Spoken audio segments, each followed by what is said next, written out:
श्री स्वामी समर्थ मैत्रिणींनो, आजच्या व्हिडिओमध्ये तुमचे स्वागत आहे आणि शुभ सकाळ सर्वांना. सकाळी उठल्या उठल्या आंघोळ केले ते पहिला जे आपण शाई काढलेले दही लावलेलं होतं त्याचं लोणी काढायला मी बसलेले आहे. रवी नसल्यामुळे मी 2-3 दिवस झालं ते करायचं नंतर राहिलेलंच. मग तसंच मी फ्रीजरला ठेवलेलं होतं ते. तरीसुद्धा बघू शकता तुम्ही लोणी अजिबात काही केलं तर जरासुद्धा वर येईना. उन्हाळ्याच्या दिवसात हाच प्रॉब्लेम असतो की लोणी काही पण करा तुम्ही येतच नाही. नंतर मी काय केलं ते ठेवलं सगळं फ्रीजमध्ये बर्फ वगैरे घालून आणि एक अर्धा तास तसंच ठेवलं. चहा वगैरे पिला तर नंतर आणि डेचक्यात घेतलं. डेचक्यात घातल्यानंतर सगळं पूर्ण ते थंड झालेलं एकदम असं बर्फासारखं. मग हे लोणी यायला लागलं थोडं थोडं. उन्हाळ्याच्या दिवसात उष्णतेमुळे अजिबात लोणी लवकर वर येत नाही. तसंच हिवाळ्यात आणि पावसाळ्यात बघा तुम्ही लोणी पाहिजे तेवढं येतं. आणि ही फक्त 4 दिवसाचीच साय होती. तर तूप तर खूपच कमी निघालं. तुम्हाला दाखवते मी केवढं निघालेलं ते. एकदम कमी म्हणजे अर्धी वाटीसुद्धा तूप निघालं नाही. आता मी सरळ 8 दिवसाचं एकदमच साठवणार आहे, कारण की हे उगाच खेळखंडोबा करत 17 भांडे लाड करत बसावं लागतं. फायनली बघू शकता तुम्ही एवढं असं लोणी आपलं निघलेलं आहे. आता मी ते कडवायला ठेवणार आहे. लोणी आपलं कडायला ठेवलेलं आहे मी.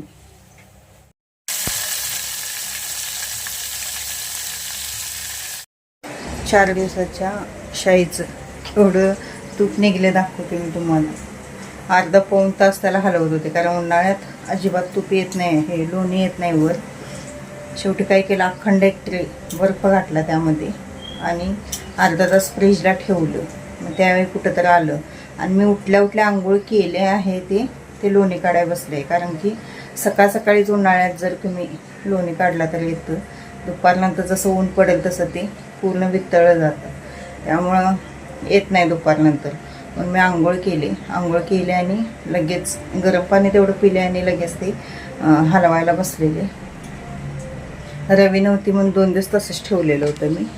पण आता काय करणार आहे, 4 दिवसाचं काढणार, नंतर 8 दिवसाचं काढणार आहे. कारण की खूप कमी निघतं 4 दिवसाचं. कारण रोज अर्धा लिटर दूध म्हटल्यावर ते काही जास्त निघत नाही. आता काय करणार, 8 दिवसाचं ठेवणार आहे. शाई जास्त दिवस ठेवलेली नको वाटते, म्हणजे ती कसं जास्त दिवस ठेवली की असं पिवळं वगैरे पडतं. पण आता फ्रीजरला ठेवणार मी. असं करणार, फ्रीजरला ठेवणार म्हणजे हे होत नाही, वास मारत नाही ते. आणि मग 8 दिवसाचं एकदमच हे लावायचं आणि मग लोणी काढायचं. असं करायला पाहिजे. तर तसंच करणार आहे. चला, तूप एक अर्धी वाटी निघलं असेल दाखवते मी तुम्हाला. किचन ओटातून काही क्लीन केला नाही, त्यामुळे बघू शकता अवस्था किचन ओट्याची. खूप कंटाळा आलेला काल मला. आले आणि मी झोपून टाकले. तसंच जेवण केलं आणि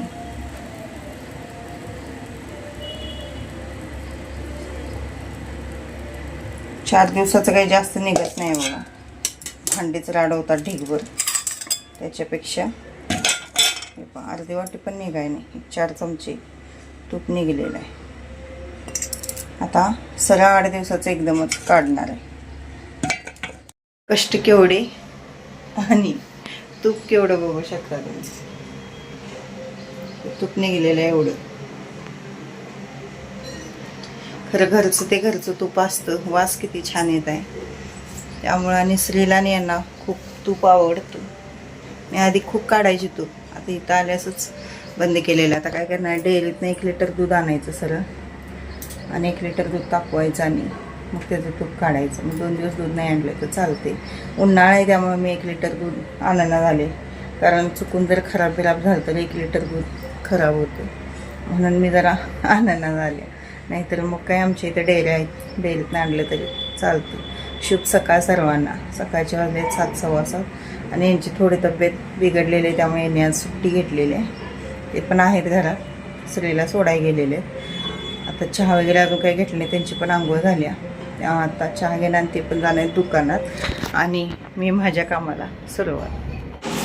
आणि त्यानंतर श्री पण गेला शाळेला आणि हे पण गेले दुकानात. सगळं घर स्वच्छ लुटून काढलं, पसारा वगैरे सगळे कपडे वगैरे घडी घालून ठेवली आणि आता फरशी पुसून घेत आहे. फरशीच्या पाण्यात मोठं मीठ, हळद आणि गोमूत्र घातलेलं आहे आणि मी फरशी पुसून घेत आहे. शॅम्पू थोडासा घातला आणि थोडंसं व्हील पावडर घातली. शॅम्पू घातल्यामुळे आपल्या फरशीवर जे डाग पडलेले असतात बघा ते निघून जातात आणि एकदम अशी पांढरी शुभ्र फरशी निघते. पण जास्त पण शॅम्पू नाही घालायचा, नाही तर घसरून पडायला होतं मग. कारण की आपण थोडंसं व्हील पावडर पण घातलेले आहे, शॅम्पू पण म्हणजे ते पूर्णच एकदम मग फेसाळलेलं होतं पाण्याने, मग घसरून पडायला वगैरे होतं आणि फरशीवर पण पांढरट असा थर उठतो. त्यामुळे जास्त पण घालायचं नाही, थोडंसंच नकळत घालायचं. पण तेवढं पण घातल्यामुळं खूपच फरक पडतो आणि फरशी एकदम अशी पांढरी शुभ्र दिसते. ज्यांची पांढरी फरशी आहे त्यांनी घाला. मी फिनाईल वगैरे काही इथं वापरत नाही, कधीच वापरत नाही मी फरशीला. एक जण दवाखान्यात कसा वास येतो तसं वास येऊन दे म्हणून पण वापरतात, पण मला काही ते वास जास्त उग्र असा आवडत नाही. उद्या आहे अक्षय तृतीया आहे, त्यामुळे म्हटलं आजच सगळी स्वच्छता करून घ्यावी, कारण उद्याला मग आपल्याला सेवेला वेळ मिळतो. आणि अक्षय तृतीये दिवशी कोणती पण सेवा करा, कोणतंही काम करा, ते अक्षय होतं, म्हणजे त्यात वाढच होत जाते, लक्षात ठेवा. त्यामुळे उद्या चांगलं काही पण करा तुम्ही. सोनं आणा, आता सोनं तर काय शक्य नाही, पण ज्यांना शक्य आहे त्यांनी एखादा मणिकसना आणा किंवा चांदीचं काहीतरी वस्तू आणा. नसेल तर हळद, मीठ, तांदूळ, साखर, परत वेलदोडे, लवंगा, जे लक्ष्मीला आवडतं ते, पिवळ्या कवड्या, परत श्रीयंत्र. ज्यांच्या घरामध्ये गजलक्ष्मी ते नाही आहेत त्यांनी गजलक्ष्मी आणू शकता, लक्ष्मीची मूर्ती आणू शकता. आणि उद्याला सगळ्यात जास्त आपल्याला भगवान विष्णू आणि माता लक्ष्मीची सेवा करायची आहे. सत्यनारायण जरी उद्याला तुम्ही केला दिवसभरात कधीही, तरीसुद्धा एकच नंबर, खूप म्हणजे सोन्याहून पिवळं होईल. काही आणणं शक्य झालं नाही तर निदान सत्यनारायण वगैरे तर घरात सेवा तरी करा, कारण की उद्याचा दिवस परत येत नसतो आणि उद्याच्या सेवेला आणि उद्याच्या दिवसाला सुद्धा खूप महत्त्व आहे. मेन दरवाजा आपला स्वच्छ करायचा, उंबऱ्याला हळदीचं लेपन करायचं, किचन ओट्याची वगैरे स्वच्छता करून परत किचन ओटा आपल्याला त्याची पण पूजा करायची आहे. सकाळी लवकर उठून पाण्यामध्ये गंगाजल घालून देवांना आंघोळ वगैरे घालून देवपूजा पण लवकर करा. त्यानंतर ज्यांच्याकडे श्रीयंत्र असेल त्यांनी श्रीयंत्रावर कुंकुमार्चन करा. नसेल त्यांनी फोटोवर, देवीच्या फोटोवर किंवा टाकावर, किंवा फोटो टाक काही नसेल तर सुपारीवर कुंकुमार्चन करा. पण कुंकुमार्चन मात्र उद्याला नक्की करा. आता कोणत्या पण मंत्राने करा, श्रीसुक्त असेल, महालक्ष्मी अष्टक असेल, नवार्णव मंत्र असेल किंवा श्री महालक्ष्मी नमः या मंत्राने सुद्धा तुम्ही केला तरीसुद्धा चालेल, पण कुंकुमार्चन करायला अजिबात विसरू नका. त्यानंतर मी किचन ओटा पूर्ण क्लीन केला, कारण रात्री मी सगळं तसंच टाकले आणि झोपले, कारण मला रात्री लई कंटाळा आलेला आणि काहीच करायला नको वाटायला होतं. म्हणून मग मी आल्यावर स्वयंपाक तेवढा बनवला आणि जेवले, ते मी जाऊन झोपलेले, काहीही केलं नाही मी रात्री.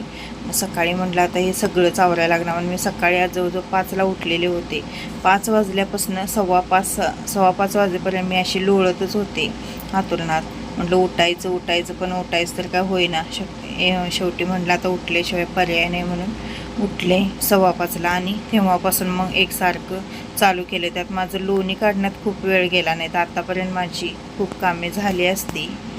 रात्रीची जी भांडी होती ती सकाळी ढीक सगळा मी घासलेला आहे आणि परत ही चहा पिलेली, नाश्ता केलेली ही थोडी पडलेली होती. परत लोणी वगैरे मी कडवलेलं हे सगळं पडलेलं आहे, तर ते आता सगळं घासून घेते. किचन आपली जी गॅस शेगडी आहे त्याचं जे स्टँड आहे ते पण आहेत, ते सगळं घासून घेऊन स्वच्छ करते आणि मग स्वयंपाकाला लागते. कसं होतं सगळं त्यातच करायला नको वाटतं, स्वच्छ करून स्वयंपाक करायला बरं वाटतं आणि पटपट होतं सुद्धा. नाहीतर मग ते किचन ओट्यावर पूर्ण सगळं राडा असला तर अजिबात ते म्हणजे काय सुचत नाही. आज पाणीसुद्धा मला सगळं काढून भरायचं आहे आणि पाणी आमच्या इकडं आता 11-11:30ला यायला लागलेलं आहे. पाण्याचं एक टायमिंगच नाही. आधी येत होतं 8, 8:30, 7:30, 9 एवढ्या वेळेत येत होतं आणि आत्ता 11-11:30 होत आहेत. रोज तर मी जाते दुकानला, त्यानंतर कधी पाणी येतं कुणास ठाऊक. आणि आजसुद्धा आलेलं बघा, 11-11:30ला आलेलं. मग हे आणि श्री होती तर घासून दिला मी पाणी. त्यांना म्हटलं आणा जावं पाणी, मग त्या दोघांनी पाणी भरलं. आणि उद्याला आमच्या इकडं पाणी येणार नाही आहे, कारण की टॉकी क्लिनिंगचं काम आमच्या इकडे काहीतरी लिकेज वगैरे आहे ते सगळं उद्याला काढणार आहे. त्यामुळे उद्याला पाणी येणार नाही, त्यामुळे जास्तच पाणीसुद्धा आज भरायचं होतं. आणि यांची थोडी तब्येत बिघडलेली, त्यामुळे यांनी आज सुट्टी घेतलेली. म्हणून मम्मी म्हटलं आज थोड्याशा शेंगदाण्याच्या पोळ्यासुद्धा बनवाव्यात, कारण की खूप दिवस झालं श्री पण म्हणत होता शेंगदाण्याच्या पोळ्या कर म्हणून. कारण की मी ज्या सुवासिनताई सांगितलेल्या त्यांना मी पायनॅपल शिरा घालून दिलेला एका ह्याच्यातनं डब्यातनं, तर त्याने त्या डब्यातनं शेंगदाण्याच्या पोळ्या दिलेल्या होत्या.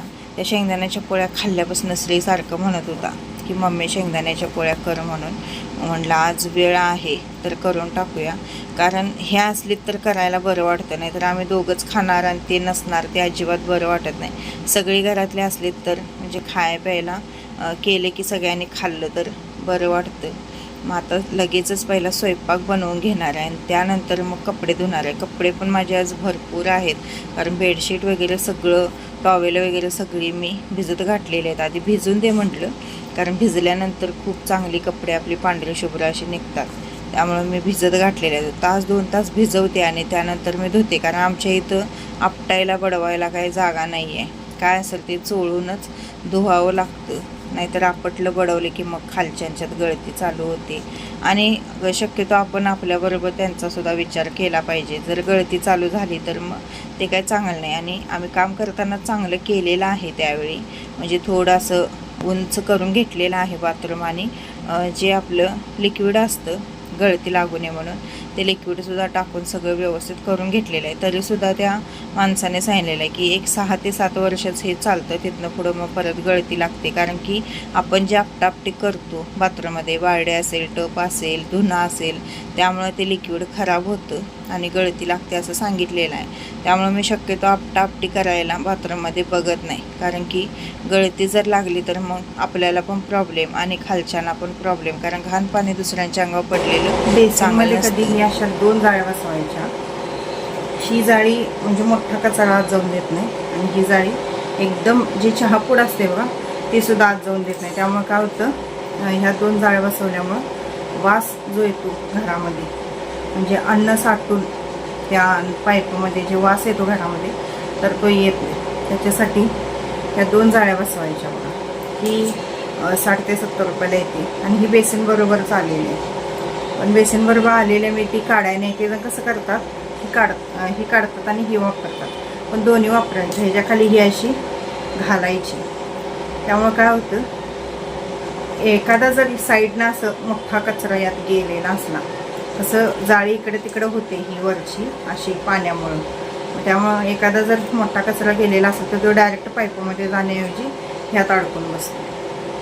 म्हणून ह्या दोन्ही जाळ्या वापरायच्या. अशा वास येत नाही बघा घाण. नाही तर ते चहा पावडर, परत दुधाचं जे बारीक बारीक कण असतात ते सगळं साठून खूप घाण वास येतो.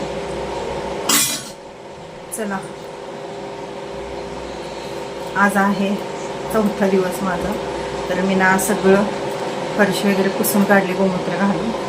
आणि उद्या आहे अक्षय तृतीया, तर उद्याला आपल्याला भरपूर सेवा करायची, कारण की उद्या कोणती पण सेवा करा तुम्ही ती अक्षय होती, म्हणजे त्यात वाढ होती. म्हणून जास्तीत जास्त उद्याला सेवा करा. सारामृतचा पाठ करा, दुर्गा सप्तशतीचा करा, जास्तीत जास्त विष्णूंची सेवा करायची आहे.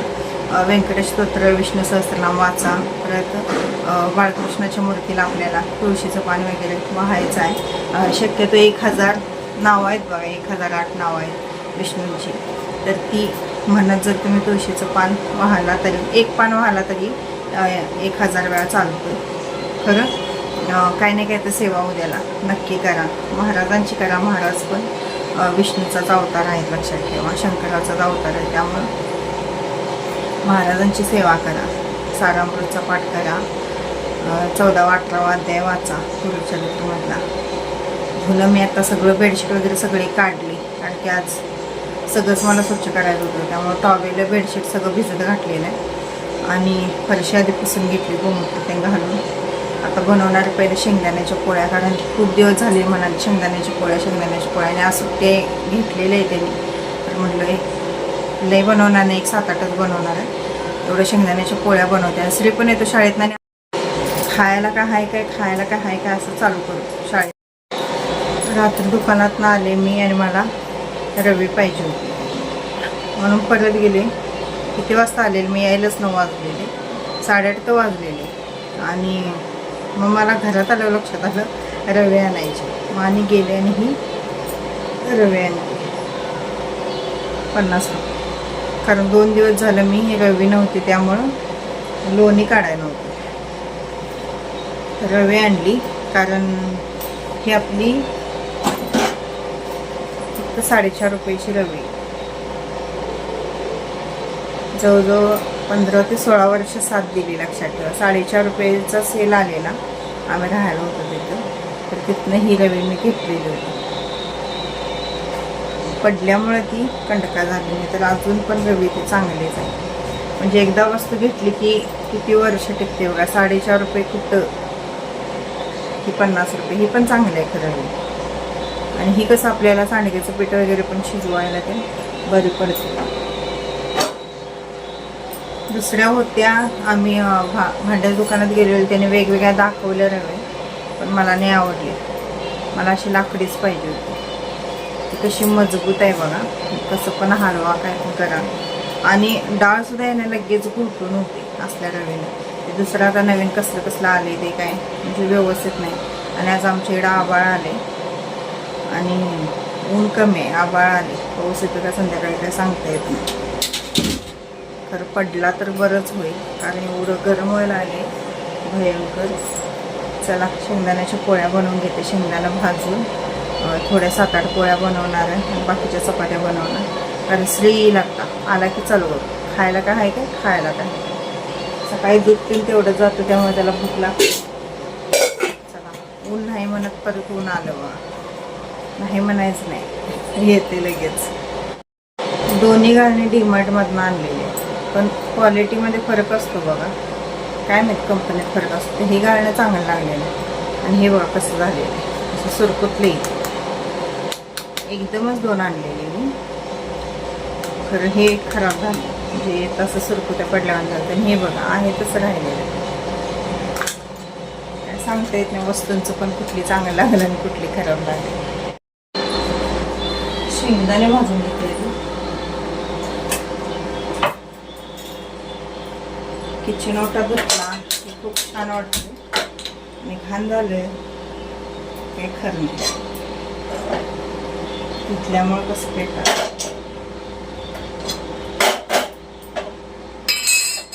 त्या होलमध्ये पाणी साठलेलं असतं, असं झाडायचं.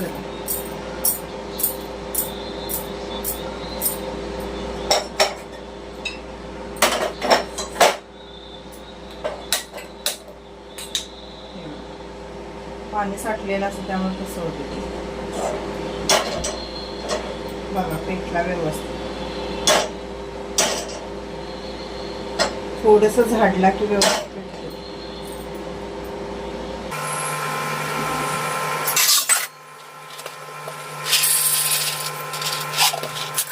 शेंगदाणे भाजून घ्यायचे आधी.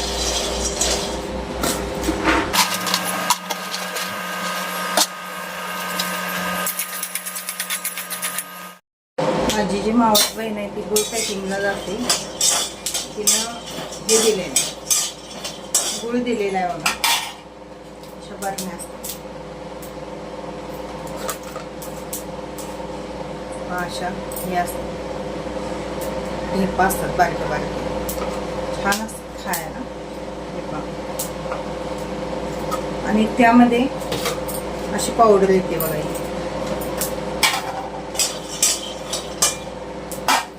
पावडर असते, याच्यामुळे गुळ खराब होत नाही, त्याच्यासाठी ही पावडर असते. ही जर तुम्हाला जास्त दिवस स्टोरेज करायचं असतं गुळ, तर ही अशी पावडर त्या गुळात घालून ठेवायची, म्हणजे हे होत नाही, गुळ खराब होत नाही. त्याच्यासाठी हे अशा डब्यात त्यांनी पॅकेट असं टाकलेलं असते. असं त्यामध्ये छान असतो खरं गुळ चवीला. आता मी यातलं काढून जास्त गुळ घेतलेला आहे मी. 20 किलो जवळ गुळ आहे, तर त्यात घालणार आहे ते.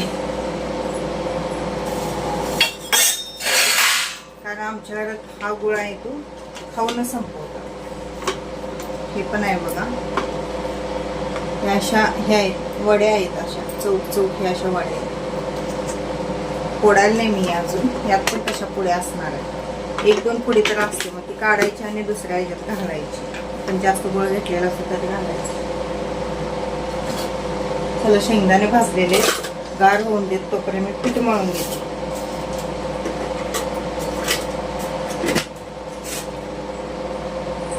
पीठ मळत असताना शेंगदाण्याच्या पोळ्यानं एकदम घट्ट मळायचं, पातळ पीठ मळायचं नाही. कारण पातळ पीठ मळला तर म्हणजे जे सारण असतं ते बाहेर येण्याची शक्यता असते. त्यामुळं म्हणजे जास्त पण घट्ट नाही आणि जास्त पण पातळ नाही, असं मध्यम स्वरूपाचं पीठ आपल्याला मळून घ्यायचं. पीठ मळून झालेलं आहे आपलं, थोडंसं घट्टच मळलेलं आहे. थोडा वेळ भिजून देतो तर आपण शेंगदाणे बारीक करून घेऊया. गुळ ह्या ढेपा होत्या त्या फोडून घेतल्यात मी आता शेंगदाणे घालून देतो आणि आता मिक्सरला फिरवून घ्यायचं आहे.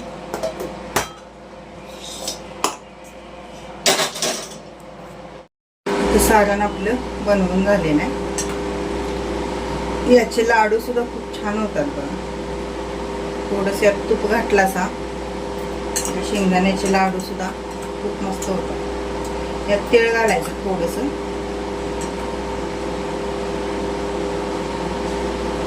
हे पहा असं लाडू. आपण यात थोडीशी वेलदोड्याची पूड घालूया, परवा आपण करून ठेवलेली आहे ती.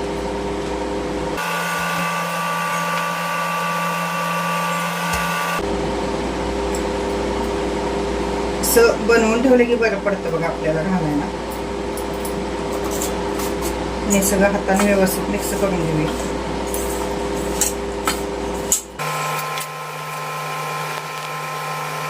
असं काहीतरी बनवायचं असलं की भांड्याचा ढीगच पडतो.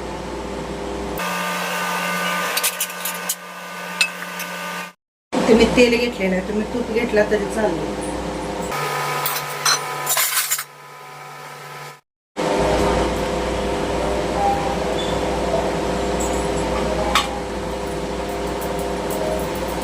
गोळा घ्यायचा,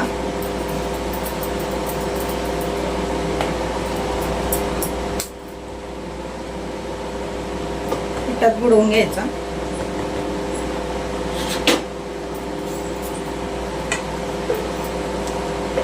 आणि गोल लाटून घ्यायचा. यामध्ये सारण भरायचं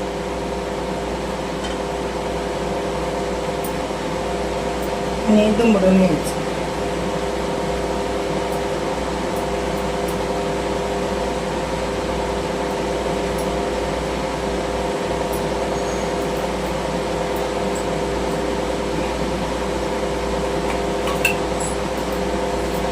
व्यवस्थित लाटून घ्यायचं.